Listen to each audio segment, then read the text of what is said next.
Welcome to Riot Fest weekend. I'm James Van Ostel. This is Con Carne. Con Carne, presented by Alex Ross Art. Alex Ross, legendary comic book, graphic novel creator, and he has a pretty cool YouTube channel, and here's Alex to tell you about that. Hi, this is Alex Ross. I appreciate you guys supporting our YouTube, and we create new content every week. I hope you will continue to support us, and please subscribe. Con Carne also brought to you by a book called 90 Days in the 90s. It is a trip back in time to the 1990s in Chicago. It's written by my friend, Andy Fry, and he will be, along with his book, at Loud Pizza Records in Highland Park. That is happening on Sunday, October 1st, so you can get a signed copy, take the gray line back to the 1990s, and relive all the music, moments, and pop culture as Darby, the lead character, who owns a record store, goes back to Chicago during those amazing days. What bands does she see? What clubs does she go to? Relive it all. Get the book in person on October 1st at Loud Pizza in Highland Park. Con Carne also sponsored by Easy Automation, easy-automation.net. If you're a homeowner, you're ready for a smart home. It's time. The pros at Easy Automation have more than 30 years of collective experience, and they will have a customized solution that is right for you. Get a quote. Doesn't hurt to do that, right? Go to easy-automation.net, easy-automation.net, or call 630-730-3728. This is Con Carne. I'm James Van Ostel, backstage. That man right there, he is Cobe Williams, representing Cure Violence Global.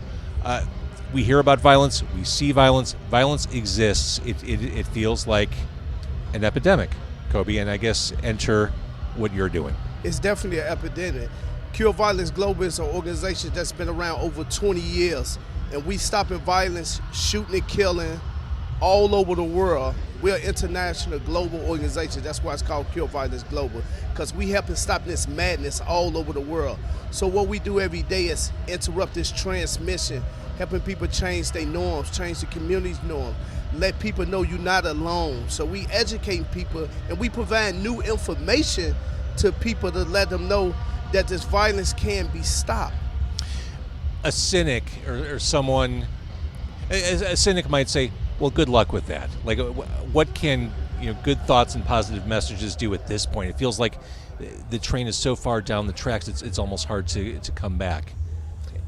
Yes, nobody couldn't come tell me saying a movement like Cure Violence Global don't work. Guess what? I was on the other side before, and I was making bad choices and living that lifestyle also. So what happened with me is, know what happened? A credible messenger like Cure Violence came to me and say, Cobe, you should be doing this. You should be a part of this and all that. So they brought me some new information, and they educated me with some new skills and all that. So I took it and ran with it. So I've been doing this work now close to 20-some years almost, because I was out there living that lifestyle. So I know what these brothers and sisters in these communities are going through. They coming from different broken homes and different things going on in their lifestyle, and people are so quick to judge people. Give them a chance. So how do you get that message to these kids of broken homes, these kids who are committing violence in these communities? How do you not only get the message to them, but connect it? Right. It's all about relationships. So you got to have the relationships in these communities, and you got to be out there every day. And that's what we do. We be out there in these communities every day. We meet with the young people, we meet with the parents, we meet with the fathers, we meet and talking with each other, and they see us consistently out there and see us marching in the community, walking in the community, and they, and we talk to them, we approach them, because we love talking to our people in these communities, and we talk to them and tell them more about what Cure Violence Global do and all that. And, I might want to be a part of that. So we ain't looking at people as good and bad people. We understand people make choice. We not saying they the wrong choice. We not judgmental. We not judging nobody. We meet these people where they are, and then we build them relationships. Then we help them change their thinking and their mindset. But you got to let them know that you are here for real. You can't come in their life today and don't be in their life tomorrow. Right. So this seems like a gigantic mission, which obviously it is, but with the amount of violence we're talking about, we're in Chicago. In Chicago alone, it seems impossible to control.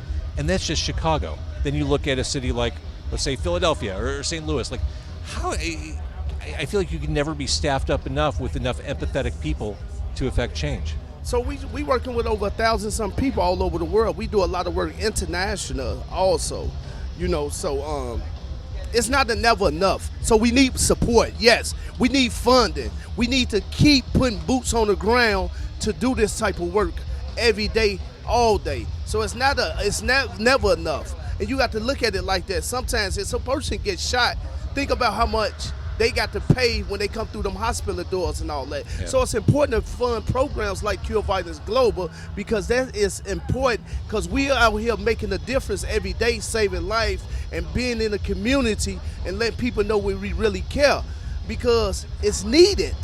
It's needed. These people are reaching out to us. They love us. They talk to us. We helping them. We making the community feel safe. So it's important to support movements like this. And of course, I mean, we've all basically given up on politicians changing our communities for the better. It feels like a bunch of hot air, a bunch of talk. So only thing I can say about that is we focus on what we do.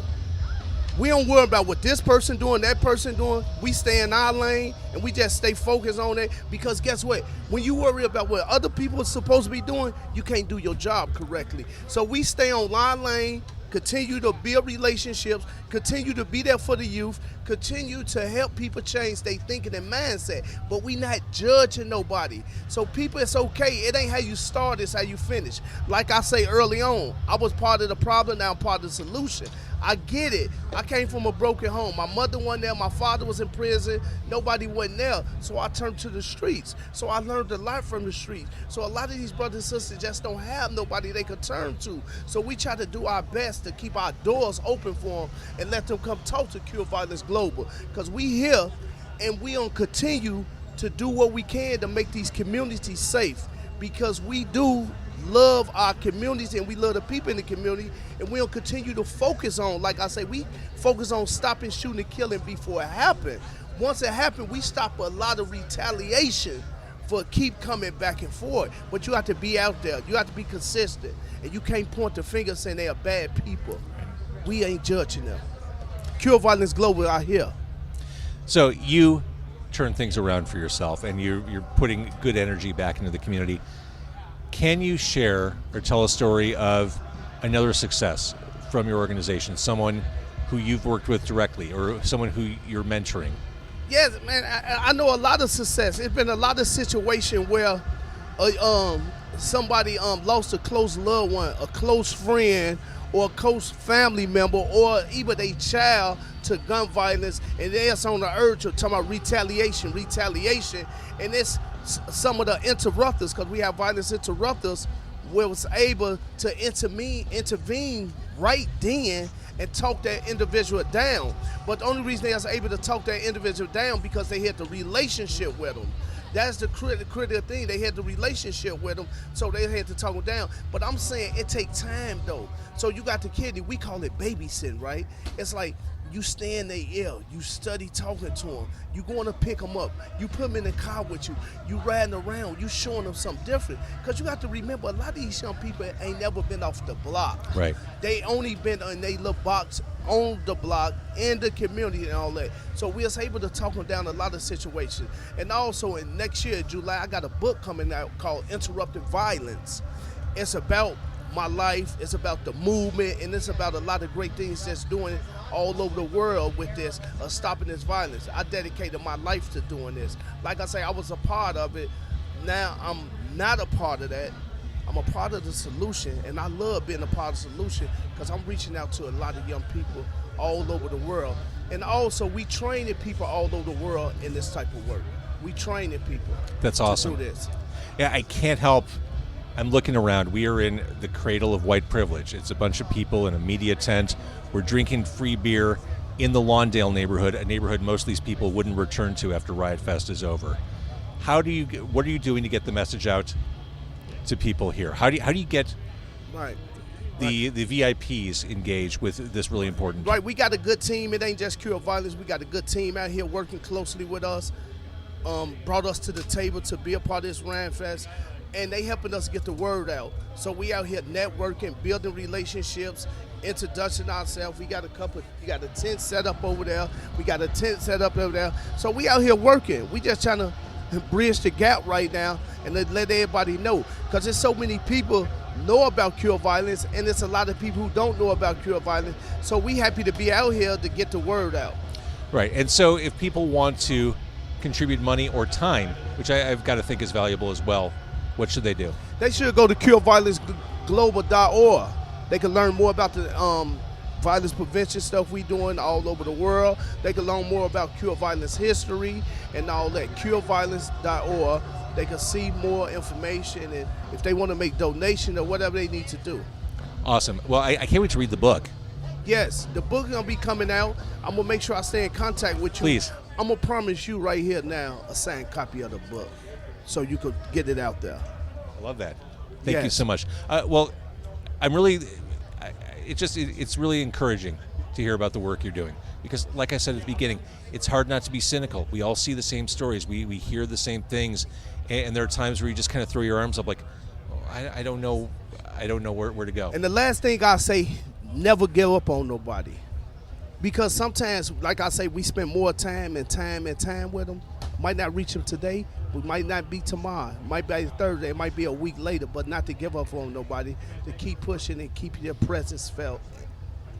And you used the word skills earlier, and I know we're kind of wrapping up, but I think that's important too, is providing people from the community who are kind of stuck the skills to actually contribute to the workforce. Yes, we provide different skills, so you doing training with these young people and all that, educating them how to diffuse a situation, because we want people to know just because you have a disagreement, you ain't got to shoot and kill each other.